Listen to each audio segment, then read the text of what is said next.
A January 2022 trip report from Disneyland on Checking In with Robert Dwyer on the Milenomics Podcast Network.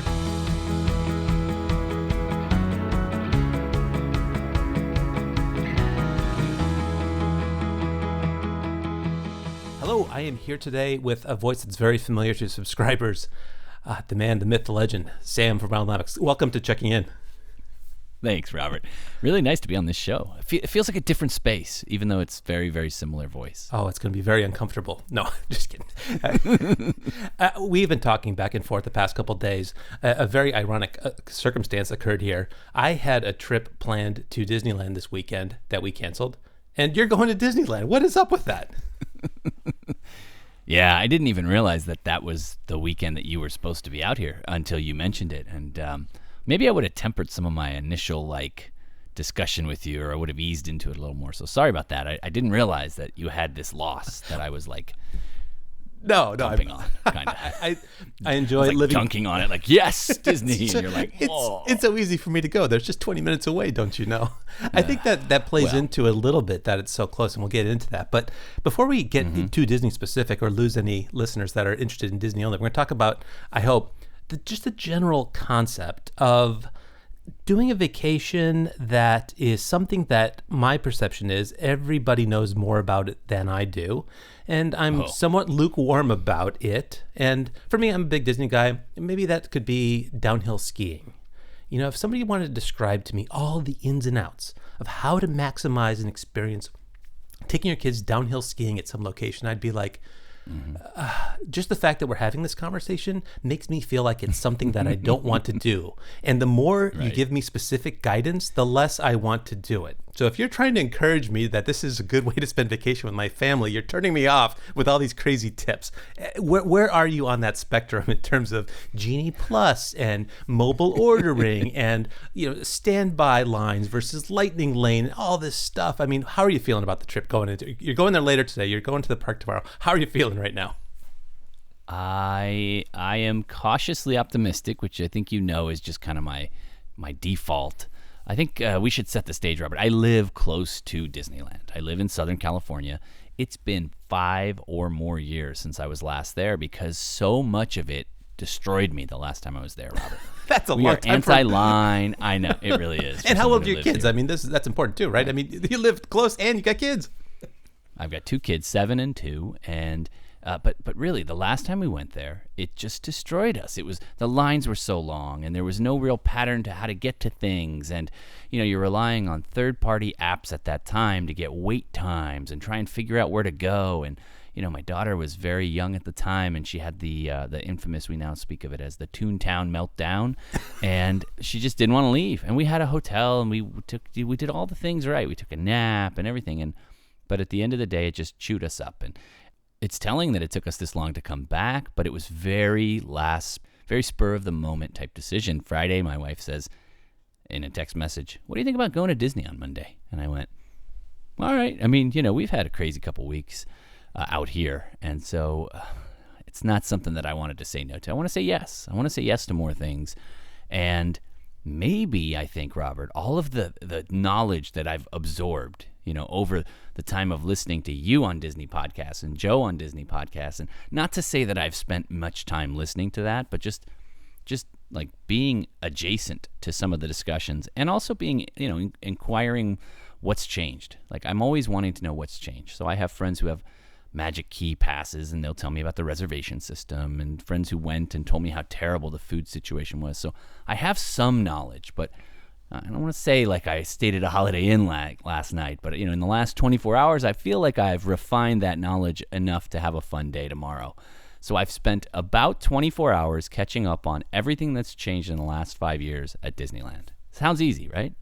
Well, it sounds like what we talked about in the show in terms of you don't need to know the COVID restrictions in some bizarre foreign country up until it becomes relevant to you in the duration of your planning. So, you could ignore the Disney stuff if you weren't going to go there for 4 years, but a big waste of time. But not only is Disney unique right now due to where they are coming back from COVID restrictions, everyone's idea of what they want out of a Disney trip based on their station in life and their kids' ages and such is different. So I think unlike any other vacation, it is so dependent on your current situation. And, if somebody wants to write the definitive trip report on going to New York City, you think, okay, yeah, that person wrote the trip report on going to New York City. But with Disney, it's just so personal. Like, I could describe to one person a meal that I thought was really great, and that might be really off-putting to someone else if that's just not what they're looking for. Just because their interests are different. They go to a theme park, they want to have just some quick food to keep them going. They want to go on as many rides as possible. Other people, they want to see shows, they want to see fireworks. Everyone has different perspectives of what they hope to get out of a Disney trip. But for your group, it sounds like it's hard to get anybody to do things they don't want to do. It's really hard to get 4 people to agree on what they want to do. So that's one of the things I've seen in reading Disney planning books over the years and observing people on Disney vacations. Building consensus is challenging. I know you guys are great at showing your kids a good time, but how are you navigating that? How are we going to divvy up our time? What's important? Is there anybody in the family who has like really things they want to do, or is it just we're going to Disneyland, we're going to try to have fun doing whatever it might be? There are some things, there's some things that we think we want to do, but I will say this: we are not completionists. We are not the check everything off the list. We also have 3 shots at this, Robert. So I think maybe this will be like a beta test. I think you said that. You said, hey, tomorrow is your first dry run test. You figure out if you have any idea what you're actually doing or if you're completely lost. And I think that's going to help. But we're not at the ages where they're like super tied to anything specific to the brand, I would say. It's tricky for Disney to crank out these blockbuster attractions with these memorable characters, immediately put them into parks when they're relevant to young kids, right? We think of, I thought of going there when I was a kid, it was just like the classic Mickey characters forever. And it took them a long time to acquire Pixar and integrate those things into the park. But if you've got a 7-year-old, even say something like Moana, it hasn't been around that long for them to develop a land or an attraction out of it. Was it a big enough success? Did it make $500 million at the box office? Are we going to, it takes a while. So it's almost always like they're chasing something and trying to make it relevant to the youngest kids in the group. But you mentioned those park tickets. Let's pause on those a little bit because I think they're a really good option. Most Disney park tickets I hear about are, they expire and the clock starts ticking on the whole bundle of tickets immediately after you buy them in like 10, 14 days, something like that. But this sounds like a really good offer for Southern California residents. Tell us about that. Well, it's come around. This time of year is the slow time, I would say, in between Christmas and spring break. And usually they will do something for Southern California residents. And this year's Southern California residents offer is 3 days between now and the end of May, right before Memorial Day. But they've got to be weekdays. Mm-hmm. And so that's a bit of a consideration, but there aren't really any blockouts. I mean, the President's Day is available and tomorrow's available, and most of the holidays between here and there are available, spring break, things like that. You do need reservations, obviously, but those tickets start at, I think, as cheap as like $70 a day for a single park. So you can get 3 days for a couple $100, and you can pick and choose the days between now and May. So that is unique. I do know what you're talking about. Usually day 1 starts the clock and you've got like a massive run at Disney, which is nice for someone like you, Robert. It's ideal, I think. You say like, well, we're going to be here 3 days, so we can do all kinds of different things. But for me, it's a deal breaker. I can't do 3 days in a row. It's just so different. It's just a different way of approaching the park, I think. Yeah, especially with the lodging. I've said on the show before, like the worst place to visit a lot of tourist attractions is on a day trip. And even though you're close there, your commute in the morning and getting back at night would be marred with the knowing what's ahead of re-entering civilization after you go to Disney. So as much as the Disney hotel prices are indefensible, and especially Disneyland, non-Disney hotels are extremely close, I do like staying in the Disney bubble. And when we go out there, I almost always do stay at a Disney hotel. If you don't have a hotel and you're so close, just having a nap for the 2-year-old especially, that's key. And, but then at the same time, you can't justify much of an expense in a hotel because, hey, you only live 20 minutes away. Why would you go home and take a nap? But just the deflation that comes from leaving the park as compact as it is out there, still there's just this inertia that once you're in the park that you don't want to get out necessarily. So what did you come up with for a lodging solution that balanced things in terms of cost and proximity?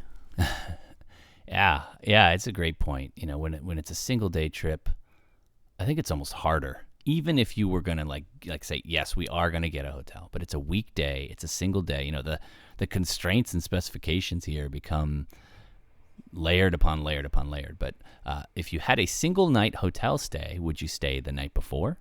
Would you stay the night after? The ideal time for a nap is actually in between either of those. You know, right. You got to check out of a hotel around 11, and you can't check in until, hopefully, if they're ready, 3 o'clock. That's prime nap time. So they don't sell like a day hotel, which is kind of what you need, right? I looked. There were a few places a couple miles away that did a day rate, really? Mostly for work. Yeah, maybe like a Hyatt, work from Hyatt kind of thing, maybe? I don't know. I think it was a Fairfield, yeah.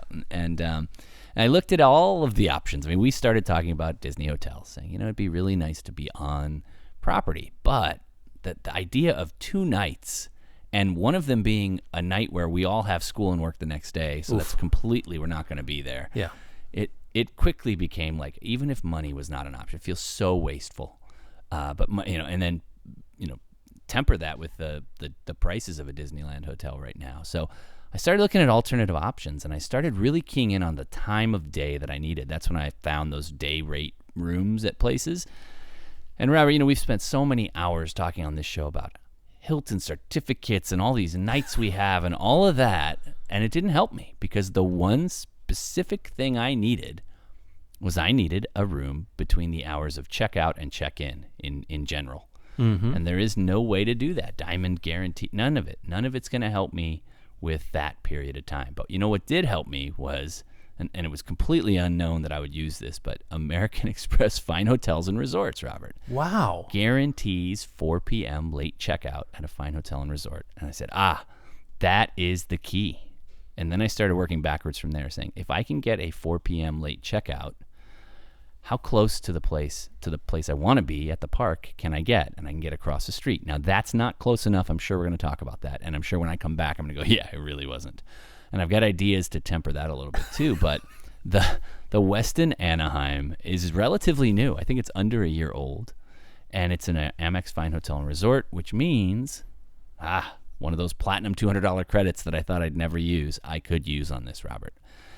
And so I was putting all this together yesterday and kind of slowly pinging you about it. And I think it didn't really develop on your end what my end game result would be here, but it should be a room close enough for us to come back, take a nap, and then check out at 4 p.m.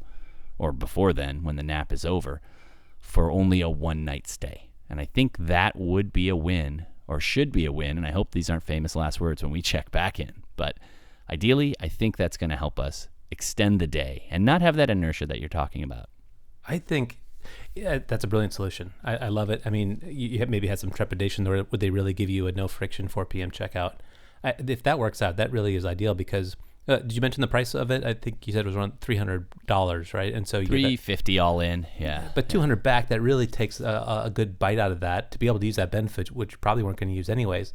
I was going to say, though, if you kind of gave me a trivia question, name a 5-star hotel near Disneyland, I'd say, that's famous. There are no 5-star hotels there. So it's surprising that this Westin is part of the Fine Hotels and Resorts package. That's a really good tip for, I think, anybody traveling to Disney if that property works out. So it's newish. That was not there just 2 years ago, I believe. I agree. Yeah, it is. It's next to the convention center, which is across the street, which is not as close as it looks on maps. So I think that's going to be a conversation point when we get back. How did I navigate that? Definitely looking forward to that. I mean, there's across the street, and then, I mean, you could probably hit it, like I said, a sand wedge from the Westin to Radiator Springs Racers at the back of California Adventure there, but getting there is another There's no way matter. to get in, though. Sneak under the fence. Yeah, definitely give us up that. You were saying maybe you wouldn't even walk it, although, you know, if it was just a couple of adults, it'd be no problem, but you're probably going to look for alternate transportation. I think that is the plan, Robert. I think that is, you know. I don't know. We'll see how it ends up working out, but we've got to spend less than an hour getting back and forth, because then it doesn't make a lot of sense. It does. Just put him in the car and drive around for an hour at that point, you know what I mean? No, this will be fascinating. We'll come back in the second half of the show, so stick around. We'll hear about that and other things. Let's talk about the lines really quick. You said that was one of the most off-putting things about your first trip. What are your plans to eradicate that problem, if possible, at one of the most famous theme parks in the world? All right, I'm going to say something that is probably incredibly unpopular, Robert, but I'm really looking forward to. I think I'm the test case for Genie Plus. And I think it is the solution that might help. a guy like me who has really no interest in lines, but also has zero ties to any rides. Like, I will be a free agent tomorrow, Robert. You guys want to go on a ride? Great. Let's go on, I don't know, let's go on that. Let's do it. And I think that is going to either fall incredibly flat on my face, or it's going to end up working out, I think. And that lightning lane access should help for some rides, but we have some height restrictions that are really playing in here too. And so your words just upstream on this show, Robert, that it's so dependent on what your constraints and specifications are and what your exact trip is going to be. You know, if I was doing this trip with your kids, it'd be a completely different situation. It would be like, we need to get on Rise of the Resistance. We need to get on this, and this, because those are like, if we don't get on that, then the day's a waste. And we can't get on any of those with our entire family. And so, you know, we can't get on Indiana Jones. We can't get on Space Mountain. So we're going to be looking at maybe doing a rider switch situation or just skipping those and saying, hey, we're in a different place in life, a different station in life. Those things sound great, and they will be great in a couple years when we come back and we can all go. Yeah, that Genie Plus, I haven't had a chance to try it at either park yet. I'm surprised the people in California are having a hard time with it. I've heard negative things about it, but I don't want to, project, and just because you hear some scuttlebutt out there that everyone's going to have. So it's going to be really interesting for you to use it because you weren't historically a Max Pass user. You always did have to pay out there for better access to lines. And I did like the way that worked because unlike in Orlando, where you paid to plan things weeks and months in advance, you just showed up there and it was more spontaneous, but you also had the advantage of lines being shorter depending on what was available in that Max Pass app. So our family really did like Max Pass. So it'll be interesting to see how that plays out. I mean, in a sense, you don't have that thing to aim for. We don't need to go on that marquee I don't even know ride. what you're talking about, Robert. I really don't. Well, I have no idea what Max... I don't remember any of that. It might not even been around when you were there last time. It's been a while. But not having targets kind of will, I agree, be the Genie Plus is both line access and suggestions that come to you. Do you have enough familiarity with the attractions in the parks to say, no, that's not for us? Or are you really going to trust the Genie? Because if you're trusting the Genie, this could be very interesting. No, I do. I do have enough familiarity. And I could string together a morning in Disneyland and an afternoon in California Adventure with just my institutional knowledge of what's been there the last 5 years. Maybe what's changed I'm interested in seeing, but some of that is, like I said, it's we're not going to get in the height requirements, and so they're not really tailoring rides to 2 and 3 year olds. There's some new stuff that I'm interested in, but for me, Robert, it's going to be Small World, Dumbo, Toy Story, Toontown, the Carousel, Winnie the Pooh, Mr. Toad's Wild Ride. We don't want another Toontown meltdown. Don't go back there. Yeah, we might not. You're right. We might not. But is your 7-year-old up for a moderate thrill ride? Will Pirates of the Caribbean? Yeah, will the whole family go on Pirates of the Caribbean? We will. And so I like that that's in the Lightning Lane. Haunted Mansion, I think we'll give it a go. We'll see. Yeah, I've got memories of being a little kid getting scared there. Oh, yeah, for sure. We'll see. How about Big Thunder Mountain? Would that be a roller coaster your 7-year-old would go on? I think she would. Yeah. And so I think the idea of splitting up has come up. And so if I'm going to do that, I believe I need the app and my wife is going to need the app as well. And so we're going to need to dynamically manage that. And so there is a secondary hurdle, which is if I know almost nothing about Disney, she's completely removed from the entire thing. So I'm having to...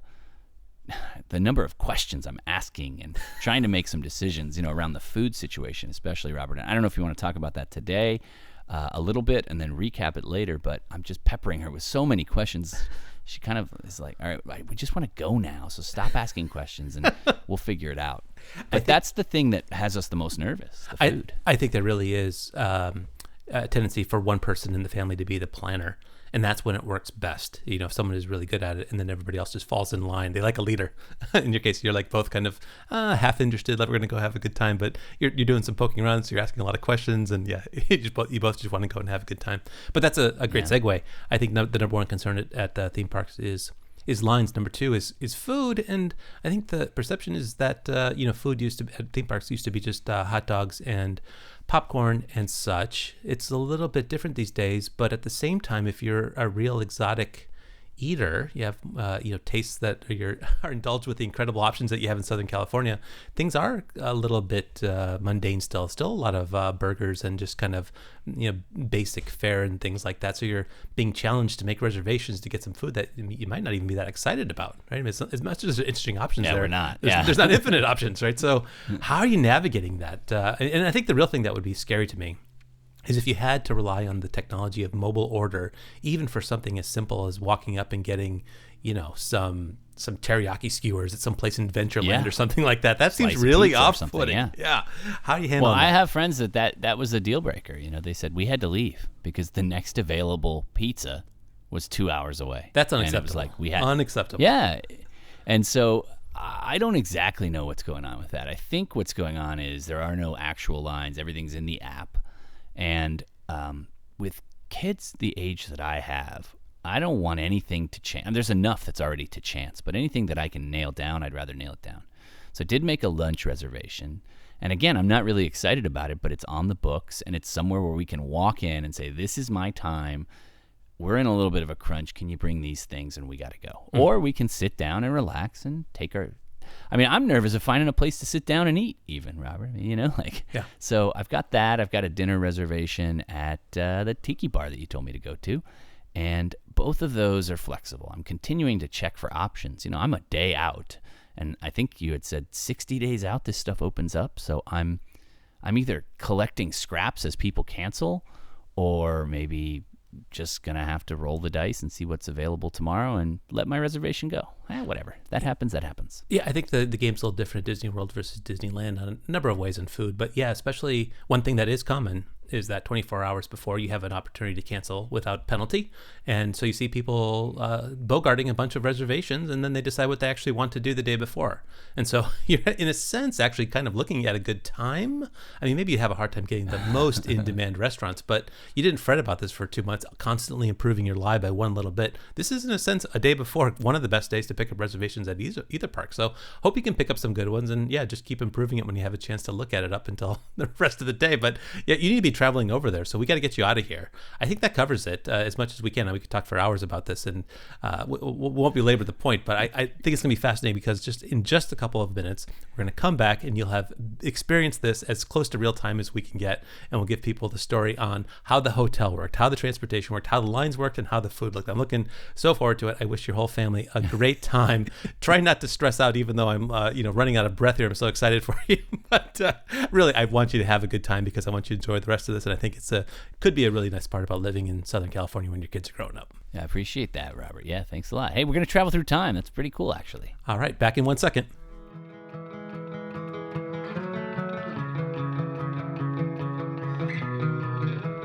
All right, we are back. I have not talked to you in person. I got some updates along the way. We are recording this as fresh as we possibly can, and I can't wait to hear. How was it? There's a lot. You can't rate this stuff. Just how did it make you feel? How do you feel coming out of this one day at Disneyland?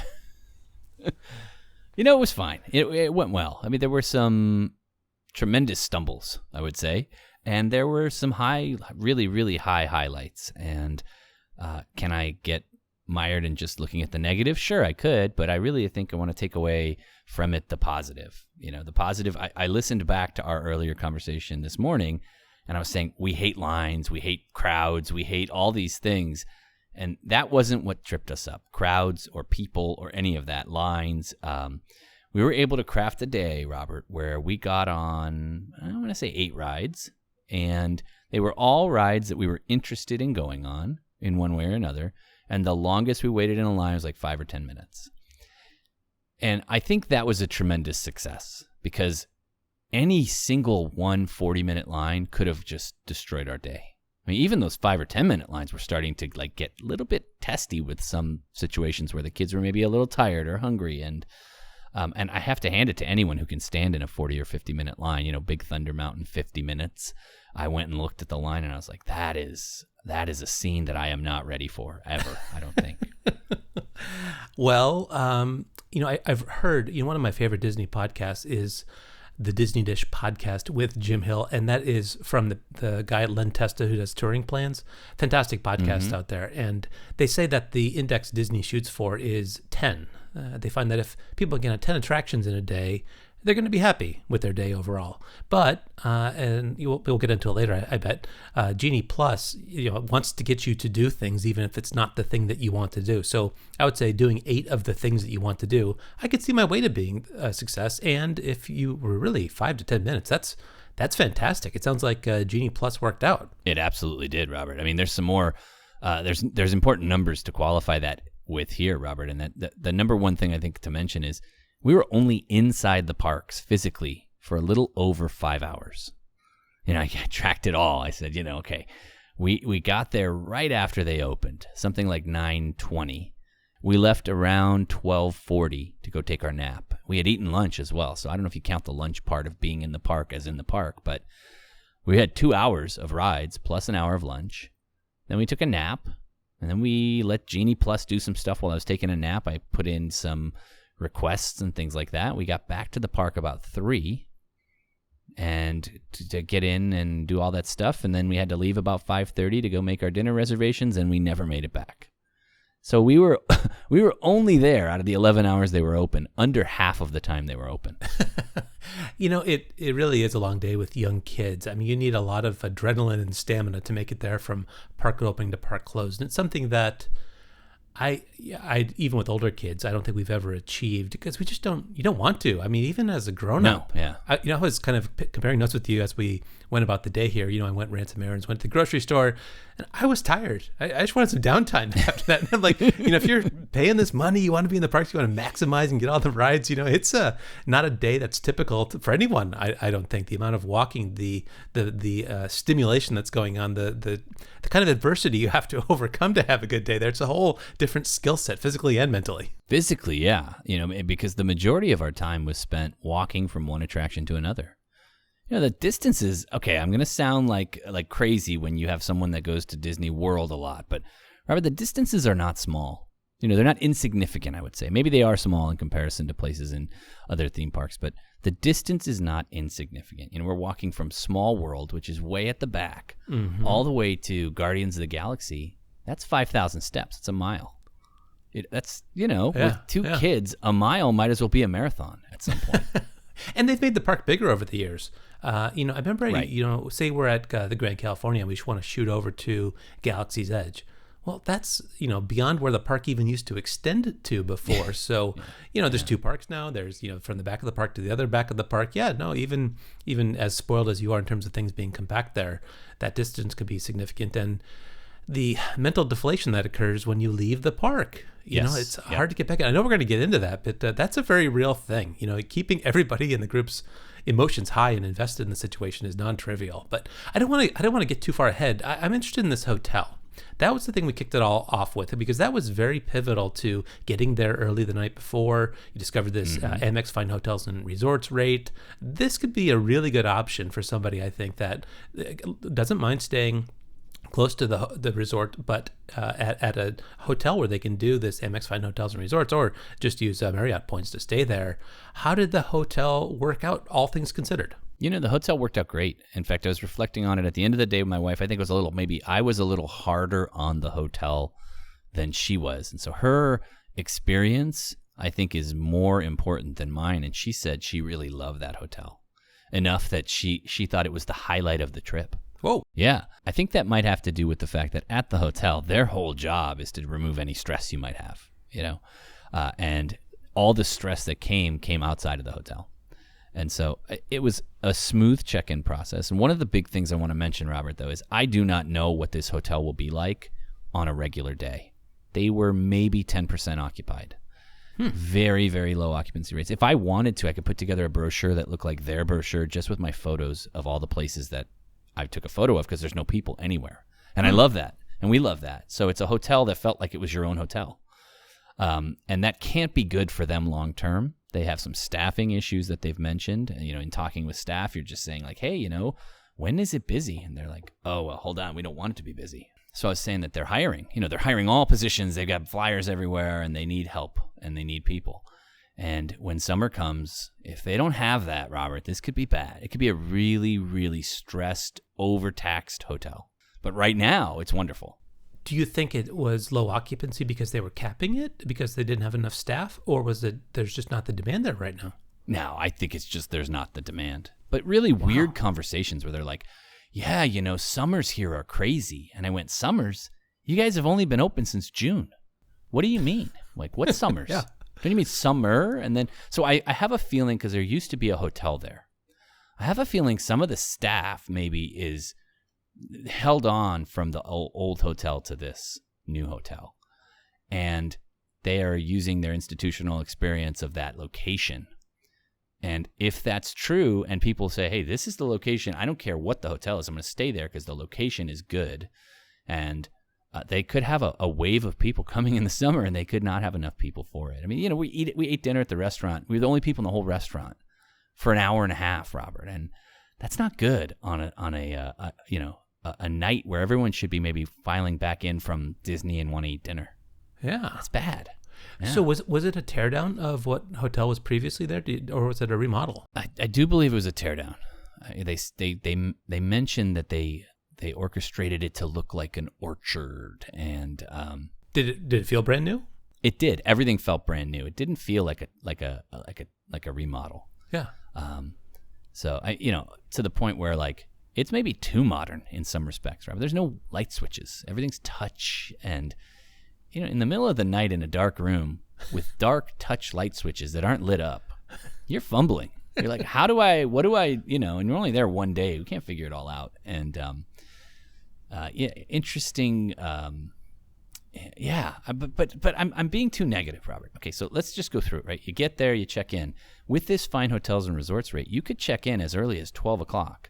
Wow. That's not guaranteed. Right. But I was thinking about it on the way home, and I was thinking like, the move might actually be to go to Disney and then check in when the kids are ready for a nap, and just call ahead and be like, hey, it's 12. Can we come in an hour and check in and make sure that they're okay with that? You kind of roll the dice on that, but then you'd have the whole next day to just relax. And you could come back as home base later. So yeah, I mean, you could, if you had a more kind of semi-seasonal pass. I don't know if they do it in California the way they do in Florida. You have maybe like a weekday pass or something like that. You could try all kinds of crazy situations. I mean, I think of that in New York City as well. Say you're staying at a Hyatt New York City, you get that Saturday stay and have a 4 p.m. checkout. I mean, that can really extend a weekend, turning one night into more like two. So I saw the sheet that enumerated all the benefits there. Did you get the 4 p.m. late checkout without any friction? Yeah, zero friction. I've had that in the past where they'll say, oh yeah, we have it. And at 11:30, your key cards no longer work and you've got to go downstairs and everything was, I called in the morning. I said, I just want to make sure our late checkout, and the person said, yeah, no, I see it here in the computer. You're good till 4. And one other nice thing, they only charged me for one night of parking. And that's not an insignificant amount of savings, I would say, because the parking situation, I no longer am a skeptic. When you say you come out here and you don't get a car, Robert, I completely understand, because you're in some cases further away with a car than without a car at Disneyland. Oh, yeah. It's ridiculous, especially with no way to get from parking to the park without walking. My wife was like done at that point. She was like, are you kidding me? Like, we have a car. How can we not get any closer than the Westin's parking lot? And we couldn't. I mapped it. So did you get the other benefits there? Was like a $100 food and beverage credit? Is that the way you paid for your dinner the first night? Yeah, we used that for dinner. I mean, we went over. And then in the morning, they did give us access to the club lounge. And I wanted that access. It wasn't something that I got with the room that I booked. And it wasn't clear to me if that would come with Fine Hotels and Resorts. And it did. So they gave us that access without any asking or anything. Even though it wasn't something that was listed on the Fine Hotels and Resorts website. The club from 4 to 6 had, I would say hors d'oeuvres in the very loosest sense of the word, Robert. It was basically coffee, wine, water and soda, and bread and cheese, and that's it. I mean, no one could ever feel like that's a replacement for anything. Yeah, there's ceviche, and they had some other things. I'm being too hard. Yeah. But they had a lounge. I mean, that's surprising to me that they even had one. Yeah, they had a lounge, and the location's great. It's rooftop. It overlooks the park. It would be a great place to go watch fireworks at night. and the whole place is shaped like a U. And so each of the like wings have a rooftop situation. One is a rooftop bar and lounge that has food and drinks, and the other is the club lounge. And so the view is really, really great. And the negative is that's what their breakfast is. Their breakfast is set up in the lounge, continental breakfast, which I hate. Robert, I hate it. Ugh. And that's not breakfast, and that's one issue here. Fine Hotels and Resorts says breakfast is included and $100 food and beverage credit. They don't say what kind of breakfast. And so it's the classic hotel catch-22. It's a breakfast that you would never pay for that's being given to you for free, to the point where we ended up buying room service breakfast in addition, because it wasn't breakfast. That's weird. Yeah, I would expect breakfast to be something in addition to the club lounge, but I'm surprised they have a club lounge. I don't know that there are so many Westins in the world that have lounges and that you got it.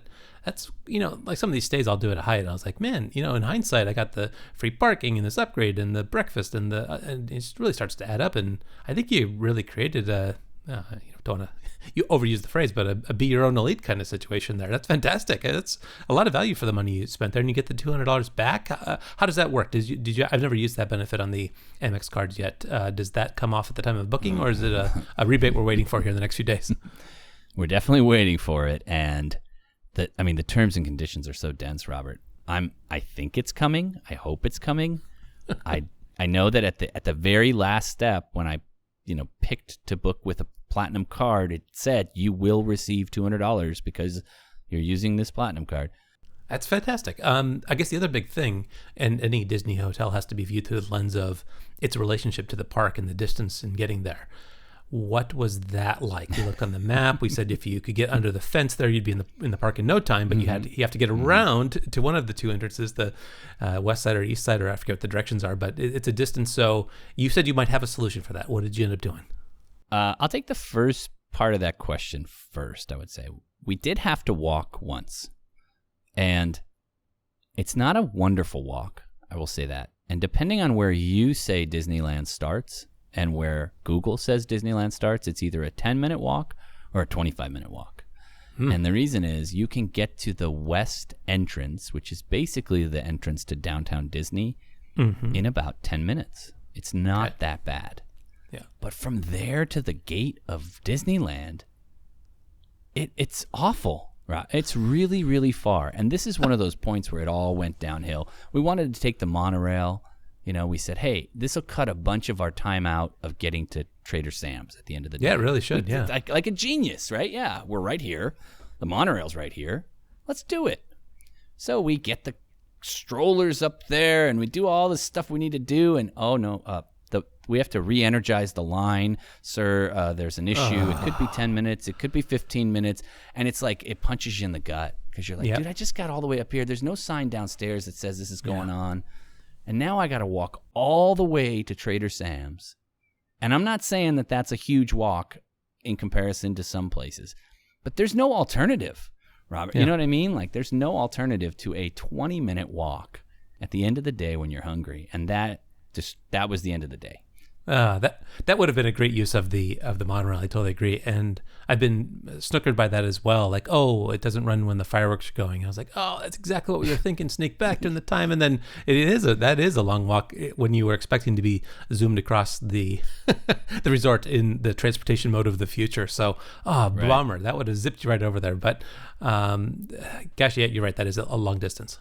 But so that, we ate dinner and then we said, well, it's silly to do anything but walk back. And I timed it. It was exactly 10 minutes from the Disneyland Hotel, which is the west entrance, to the hotel. And you don't have to actually cross one street, actually. Sorry. Yeah. So it's not terrible in that respect. And if the monorail was running, hey, you could get to the west entrance in about 10 minutes and to the monorail in another few. And, if you're staying at, I don't know, Paradise Pier or even the Disneyland Hotel, you've still got to walk if the monorail's not running. So here's my solution, which we did 3 times, Robert. Once there, once back, and then once more back. I Ubered from the Westin to the East Park entrance where you can be dropped off. Yeah. And I love it. I think it's closer to the main gate entrance, certainly closer to security than you can get dropped off on the west side. And it was like $7 to $10 each way. Nice. And so, in the beginning of the day, are we going to do a 20-minute walk? No way. So the alternative was discussed. We should park the car at Disneyland. And I looked out the window and I went, we're going to end up parking right there. Like I can look across the street and I know that's where they're going to put us, right there. And so the walk is not any shorter. Let's Uber. And I thought that was a smart use of Uber credits. And it got us right where we needed to be. And we were within, 10 minutes of when the park opened. I don't think we would have done better parking. I think parking would have had a line to get into it. I think parking would have then had all of the gear getting out of the car and walking in and clearing security on the west side would have taken, and that's ruined our trips in the past where it takes 45 minutes to get in the park from when you actually like get to the, turn into the parking lot.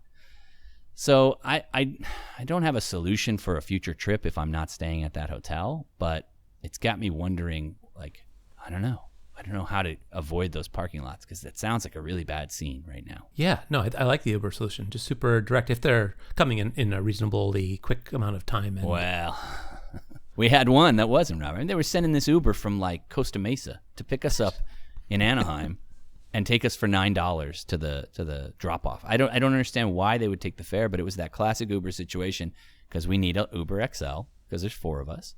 And it's a classic situation where the app just starts pinging these cars, and then the app starts zooming out into bigger and bigger geographical areas, and you're like, oh no, I should have done this 20 minutes ago, but I wouldn't, how would you ever know that that's going to take 20 minutes? But yeah, so we ended up taking a smaller Uber and making it work and just shoving 4 people in the back, no car seat, no seat belt. I'm not happy with that solution, but it is what it is.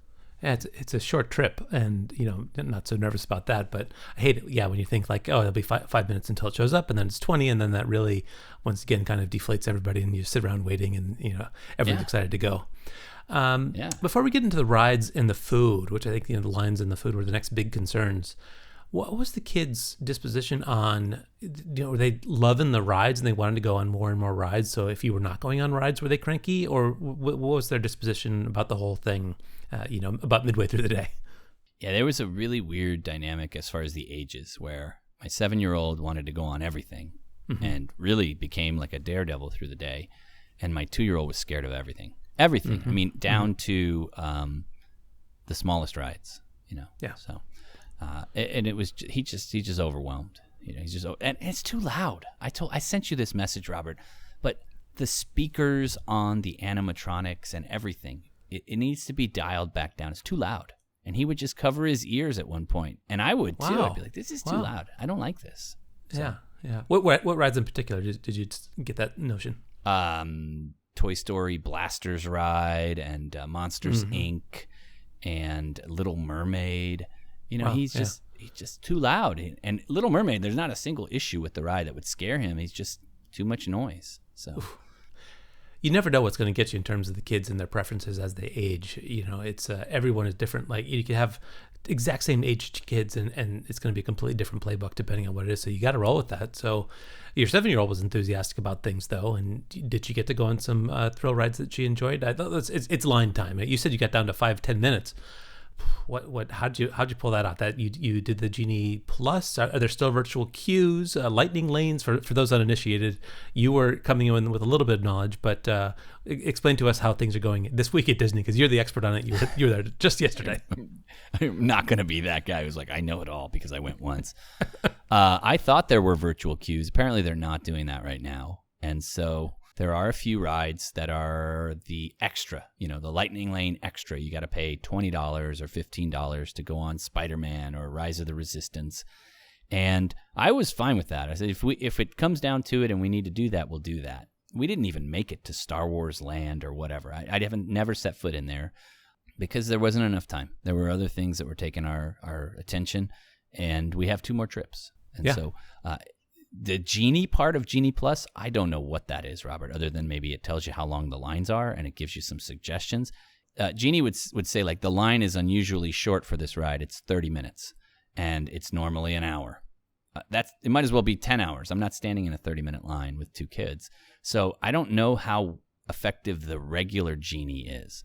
But Genie Plus was great because as soon as you set foot in the park, you could select a ride that might normally have a long line. We knocked out a bunch of smaller rides and didn't use a single Genie Plus until we got to the Autopia ride, and we said, oh, well, I had selected it about 30 minutes ahead. We went on something, Star Tours, or I don't remember what it was. And then I was ready to walk over to Autopia, walked over to Autopia. You can check in 5 minutes early, so we were actually a little early, and they said, yeah, just go ahead. Walked right on and finished it up, and then hit up another one on the way to lunch and had that ready to go. And then something happened where they had to cancel that Lightning Lane, and so they gave us a voucher in the app, good for any Lightning Lane to any ride at any time. And so then I eventually, after lunch, and about halfway through the nap time at the hotel, I clocked us in for Big Thunder Mountain, so that by the time we got back, that was ready. And then we split the group, and I clocked in my wife and son for Small World, which had like a 35-minute line as well. And so we split up. We both did those rides with the kids, and then we met back up. And walking back to meet, I took another one, and we transitioned over to California Adventure. And then as soon as we had clocked in for that, we took another one. And it really just was nice to be able to see dynamically, like, what's available and how can we get to it pretty quickly. And that worked better for my 7-year-old than the 2-year-old, especially at California Adventure. There were not a lot of options for the kids' rides, that little kids' rides that had Lightning Lane at California Adventure.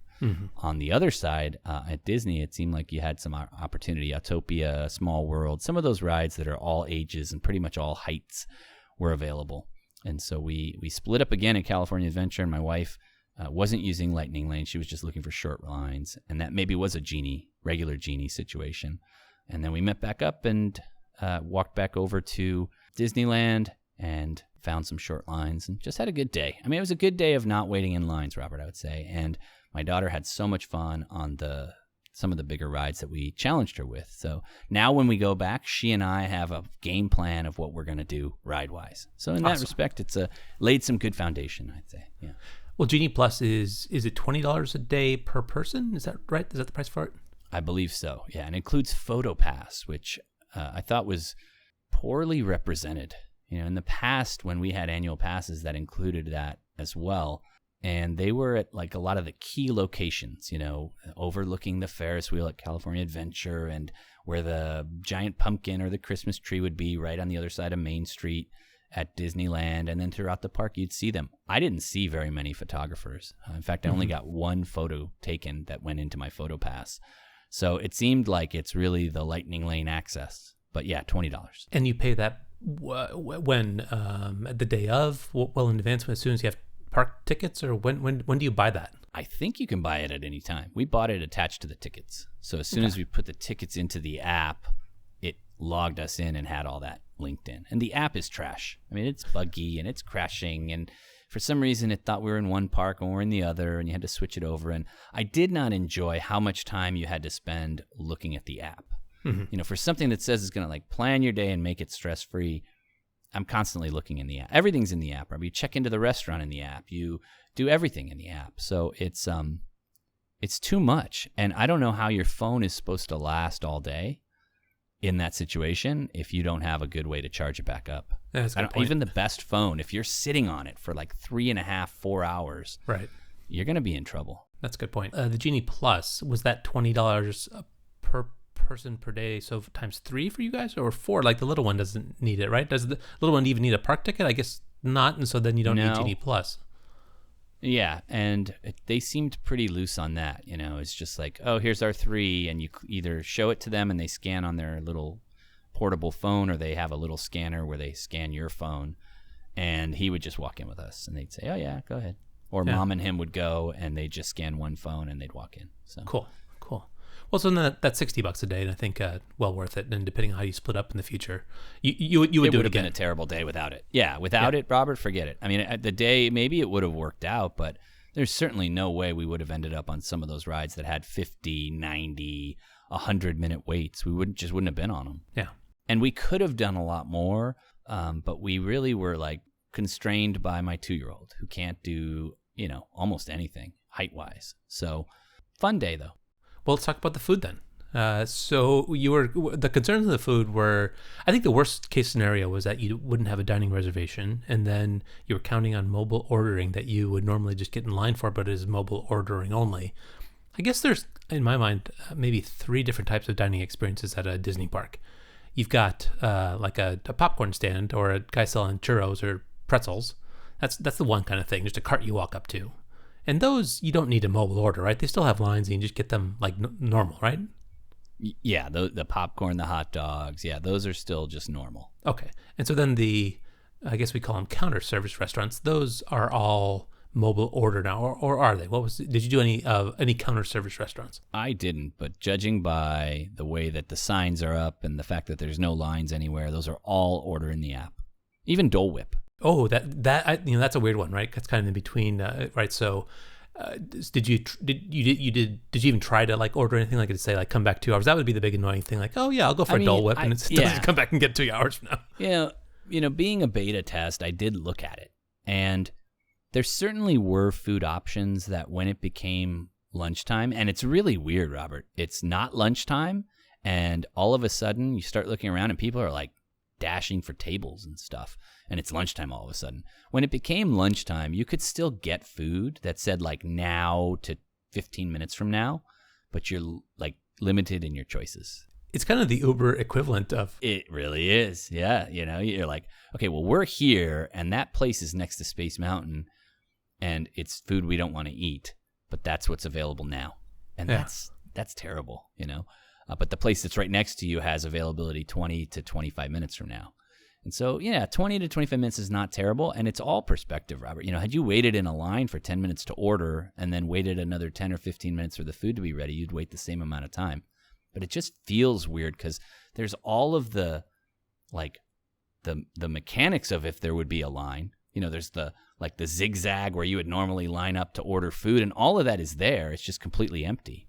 And yeah. And then people are walking up constantly, and they're like, "Oh no, doesn't work anymore like that. You got to get the app." Or sit-down restaurants, which are the next type of restaurants you're going to talk about. I mean, it became like obvious these guys are reading a script almost, where someone would walk up and they'd say, "Yeah, there's 3 of us," and they'd say, "Do you have a reservation?" And the restaurant is completely empty, and the guy would go, "No," and he'd go, "Unfortunately, in the next 20 minutes or so, all of our reservations will be coming, and it's full." And then, they'd say, you have to order in the app, and you have to make all this. And people would just hang their head down and be demoralized and walk away. And it's like, sorry, good luck. Like, we don't have any other option. And in a lot of cases, I feel like they didn't even have the app. Like, where do I get the app? I heard multiple times. Oh, geez. Yeah, so if you walked in the park that morning and wanted a table service dining experience, that would be very difficult to come by. But you did make some reservations the day before, and we were saying that you're maybe in kind of a good spot there, being a day out, and you were guarding your reservations, improving them. What did you end up doing for table service restaurants at Disney? You did dinner the night before at the Westin, but you I think had 2 sit-down meals in your time at Disney. Yeah, lunch was at the Carnation Cafe. Which is right on Main Street, about halfway down. And the food was food. I mean, it wasn't terrible. It wasn't great. But it was on the way out, which was nice. So we were able to walk from wherever we were. We were going to go take a nap. We were going to walk by this place. And it apparently coincided with a parade that came right by while we were eating. So that was one of those nice moments of the day where my son was like, "Remember when we were eating lunch and Mickey Mouse came by?" And I'm like, "Oh, yeah. I mean, I couldn't have planned that if I wanted to, Robert."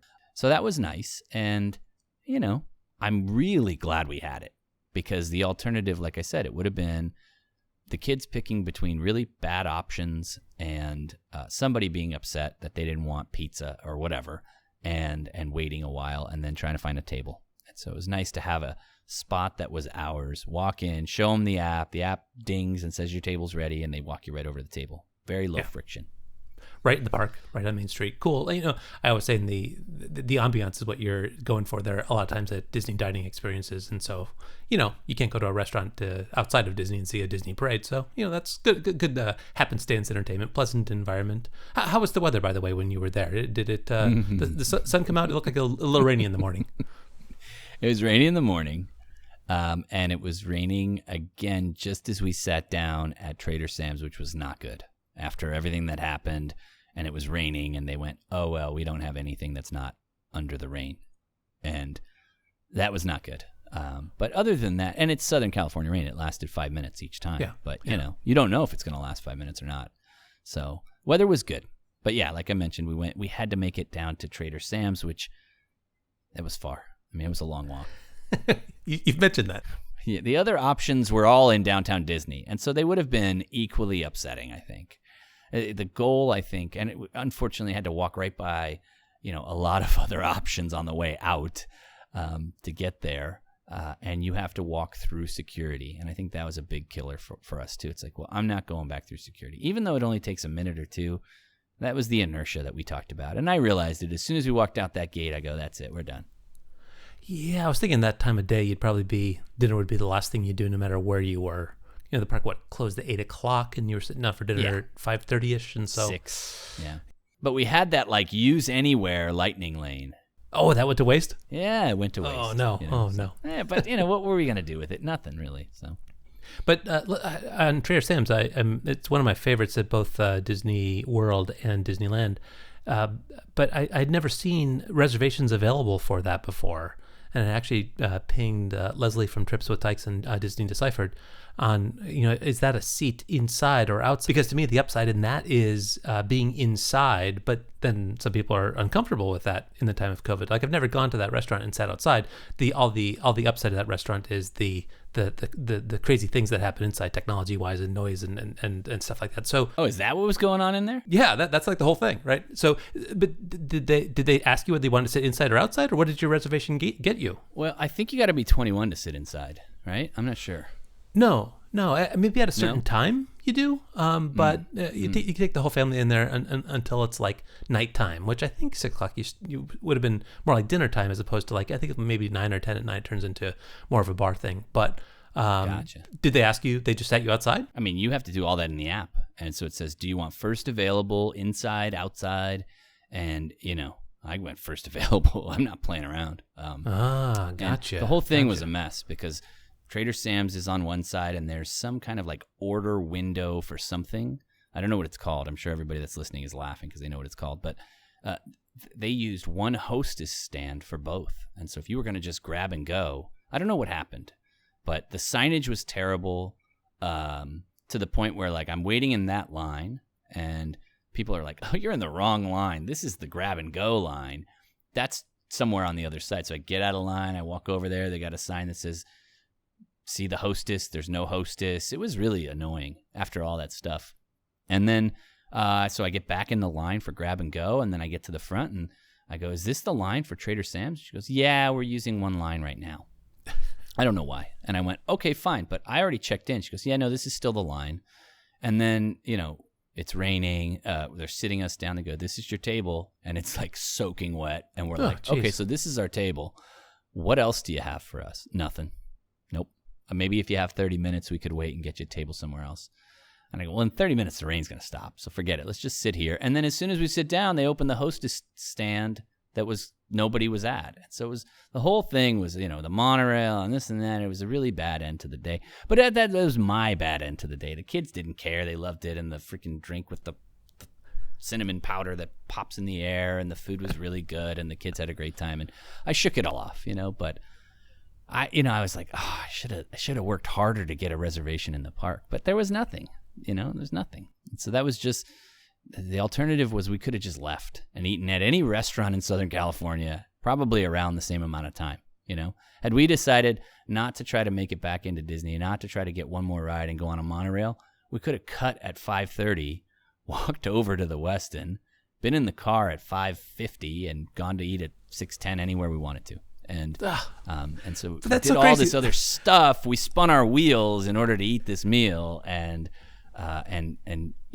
if we don't live there, sure, like you're like, oh, we're gonna walk up to our room at the Disneyland Hotel, so this is the logical conclusion anyway.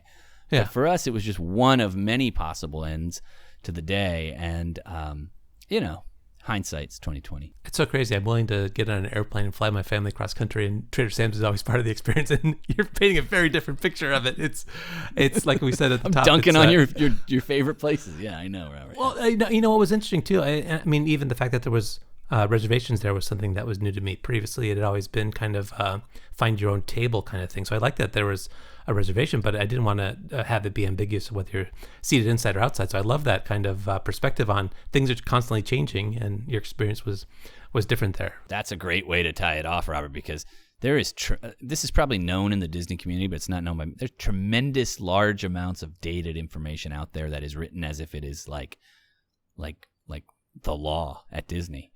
And it's changing all the time. You know, I'm sitting here reading all these people that say, wake up at 7 o'clock and do the Rise of the Resistance thing. And you go in the app, and in the app at 7 o'clock in the morning, it says, no, we're not doing that anymore. Just, you have two choices, standby or lightning lane for $20. I was like, great. I mean, but that probably is going to change next week.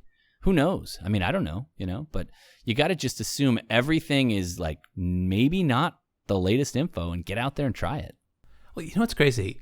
I don't think we've mentioned COVID explicitly here much at all. And I think a lot of people that think about go to Disneyland, right? It's all like, well, what's the situation with COVID? I mean, a lot of these changes have been caused, kind of due to COVID. I mean, maybe the mobile ordering is to avoid congregation around lines. I don't know. It's just, it is the way it is. It's not necessarily because of COVID, but how did you feel in terms of crowds and masks and all that kind of stuff? Yeah, I don't know. I mean, I don't see how they can have a 50-minute line or a 90-minute line that snakes back on itself 15 times and goes indoors and outdoors and then say you can't stand in line for 10 minutes to order a pizza. For COVID, I will say this, I had read some reviews that maybe once you got inside or once it was dark, mask policies at other amusement parks, maybe in other states, were lax. Robert, they are so on top of it. I mean, 2 or 3 checkpoints along the way for masks, indoors, just in the lines of these things. You're seeing a person there with masks. They're holding a box of masks. At one point, we were just about to get going on Guardians of the Galaxy, and they were going to do the seatbelt check. And as part of the seatbelt check, they noticed that one of the people's masks had broken, and they only had the strings on one side, and they were holding it with their hand. And they said, we really cannot have this ride go unless someone here has a mask for her to replace her mask. Wow. And so, look, some of that might be theater and optics, but it made me feel better, I mean, that they're taking it seriously. And someone, sure enough, had an extra mask completely unrelated to the person, gave it to her, and then the ride was able to go on. Otherwise, she would have probably had to pop off and get a cast member to give her a mask and then delay things a little further. So, other than that, I don't think they were sanitizing high-touch surfaces. So I was sanitizing high-touch surfaces for myself. And I don't know. I don't know what the long-term takeaway is on that, Robert. I'm not the authority on COVID. I felt okay. Yeah. Well, you've got 2 more visits coming up, and you have another chance to do another swing at it. Is that something I can tell from your voice right there, it's not something you're 100% looking forward to. But I think having those future visits makes you not press so much to get so much into each individual visit. But the dining reservations is something that is open, I would imagine, for those future visits. You have, like you said correctly, a 60-day window for booking dining reservations. Maybe you could improve your situation a little bit there, and you learned a little bit more about what your family likes to do in terms of rides at the station in life. So I think you're well positioned for better trips. But I wouldn't say the tenor here is 100%. You've become a Disney fanatic, but some fun was had. Maybe to sum it up. Yeah, it was fun enough. And as little friction as possible in most places. And I'm cautiously optimistic that the next time around it'll be better for one of 2 reasons. I think I'm going to take the food situation even more seriously, to the point where yesterday was not a day that could be negotiated, right? Like when the family's hearing that they're going to go to Disney on Monday, I'm not going to be the guy to go, but the dining situation's not ideal, guys. So we should look at next Monday. You know what I mean? Like, but I think now I could, like, with this in my back pocket, be like, guys, we don't want to repeat of some of that situation. So let me show you the days that have really good options available for food, and let's hang the trip around that. I think that might be a better way to go. What do you think? Is that foolish? Well, the wild card is what happens that day before. I mean, you probably have a good sense. I wasn't if you look seeing even, it, though. Yeah. I mean, if you look right now, for President's Day weekend, you probably don't see reservations for Carthay Circle at the time that you want to go there, or wherever the other place might be. I mean, the depth chart really isn't that deep. There's not right. that many. And there's not a lot of tables. I mean, these Right, places exactly. are not like, they're not Bavarian beer halls. They're Like, exactly. There was like 10 tables at that place we had lunch. And I'm thinking like, I was really lucky to get that almost, like. Yeah, no, and Trader Sam's inside has 6. Right, yeah. So, yeah, it was enough that I think I might do that. Like, I can't find anything good for President's Day. Maybe I'll go the week after because I already have a Carthay Circle reservation that day, and maybe I'll skip President's Day. I don't know. There you go. Or maybe not, and maybe we'll go with like expectations to just grab like something at Downtown Disney, which is still within security and, maybe doable if we did it like a little earlier. I like did an early lunch and an early dinner. But I don't know. The nap's the wild card, Robert. Well, I think we'll cover more of those future visits on the main show. But I think it's a good place to wrap it up. Thanks for checking in on this, on the show that we're going to put out on the free network to hear, so that people can get a feel for what we talk about on the paid show each week. So nice checking in with you, Sam. I'll look forward to talking to you again soon on the paid show. Yeah, thanks, Robert. Talk to you soon.